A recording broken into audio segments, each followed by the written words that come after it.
पुस्तक महाकाल एवं युग प्रत्यावर्तन प्रक्रिया भाग 37 विषय ध्वंसर देवता एवं सृजनर देवी आहुरी आगकू सांप्रतिक अवांछनीय परिस्थिति पाई किए दायी जदि यह भल भाव विश्लेषण करा जाए तेबे जना पड़िबो जे शतकड़ा 90 भाग पुरुष उद्धत और अहंकारी जावतीय दुर्भावना और क्रूरकर्म सृष्टि करिबारे सेमानंकर मुख्य भूमिका रही।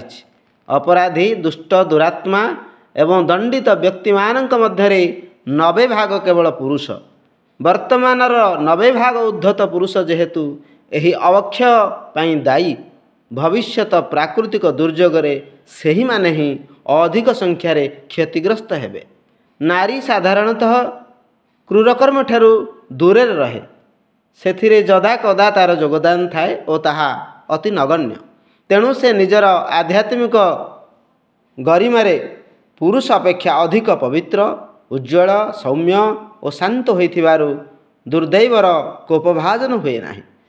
शिवंक वक्ष उपरे शक्तिंकर दंडायमान पछरे यही तथ्य मध्य रहिछि जे आत्मिक श्रेष्ठतारे नारी पुरुष ठारू गरी आसी।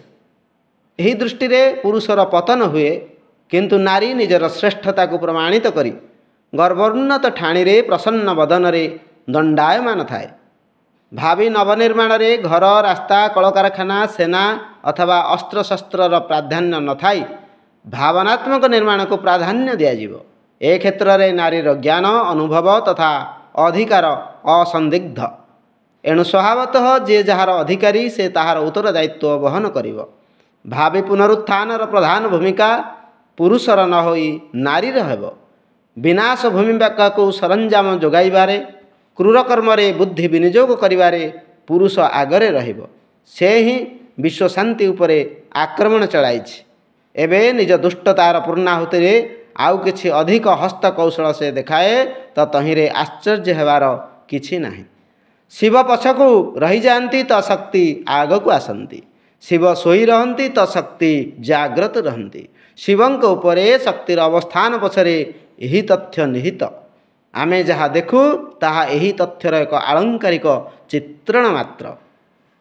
क्रमशः आगामी भागरे आहुरी आगकू विचार क्रांति दूत यूट्यूब ओडिया चैनल को सब्सक्राइब करिया सह परवर्ती वीडियो प्राप्त करिया पई बेल आइकन दबांतु एवं विचार क्रांति दूत ओडिया फेसबुक पेज सह जोड़ी हुंतु।